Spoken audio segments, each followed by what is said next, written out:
Derek, that's 3 successive league draws in a row. Just couldn't get the winner. Yeah, I think when you look at all 3, there's frustrations in all of them, to be honest. Particularly coming off the back of last Saturday when we've lost a late goal. But you know, Hibs, St Mirren, both good teams. You know, an away point, Ordinally's not a bad point as well, but Dundee. But I think by those 3 games, there's still an air of frustration about the 3 of them where we could have got more.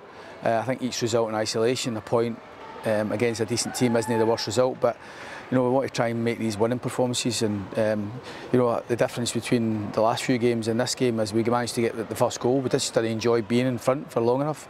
We're up against a team who are sitting 3rd, 4th in the league and have been going well and have had loads of plaudits, so we knew it was going to be a tough game. But it's 13 games we've played now and lost 3 of them, and twice we've lost last minute winners. We'll probably beat ourselves in these games. And nobody's wiped the floor with us. I've never felt second best in any of the games. We've never been totally dominant in a lot of the games either. And I thought today was no different. I thought it was very fine margins, you know, and I'm just disappointed we've not enjoyed being in the lead for longer and put a bit more pressure on them to try and find a way. And Tanza puts in a cross. He's been doing really well for them. It's something we'd spoke about. And McInnes is unlucky, really unlucky, because he's tried to match the run. It's fizzed through bodies and he's put it over the line. So it wasn't without his disruptions with Kyle. Obviously, it was a really bad bit of luck for him. The boy's been terrific. He's been my best player this season, I think. And he's picked up an injury, which is so unfortunate for him. And so there's a wee adjustment needed to be made. We go with 2 strikers today and we go with 2 wingers because we thought against their shape 4-4-2 was the way to go, and we wanted to try and ask questions of them. But Davy Watson, you know, comes on and gets to the pace of the game brilliantly, so it didn't really change anything. I thought we were the better team second half, and I thought we had some good moments, but we're looking for just those bit more quality in the final bit, and we had a couple of opportunities where a bit more determination and a bit more quality could have won us the day.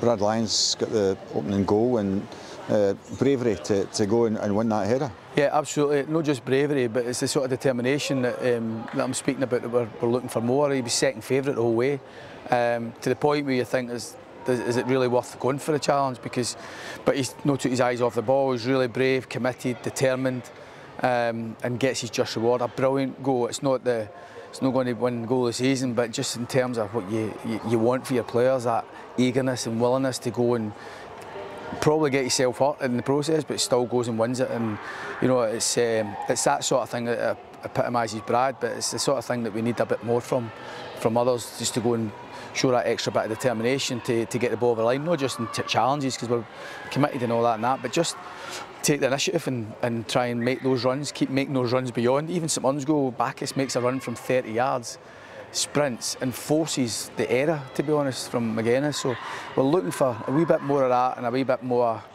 quality, and we're not a million miles away, but at the same token, nobody's delighted either. We're picking up just a point today. We want to try and get more wins under our belt, but I think today was another case in point where there's not a lot between a lot of teams. It's very tight, and we're just looking to try and find different ways to win that type of game. And is McInnes going to be out for a long spell? I think so. I don't know. It's so unfair. The boy's never missed a training session since he's been here. As I say, I think he's been arguably my best player since he came in. He's been an absolute joy to work with. Shows his quality. I thought he was our best player the other night in the game.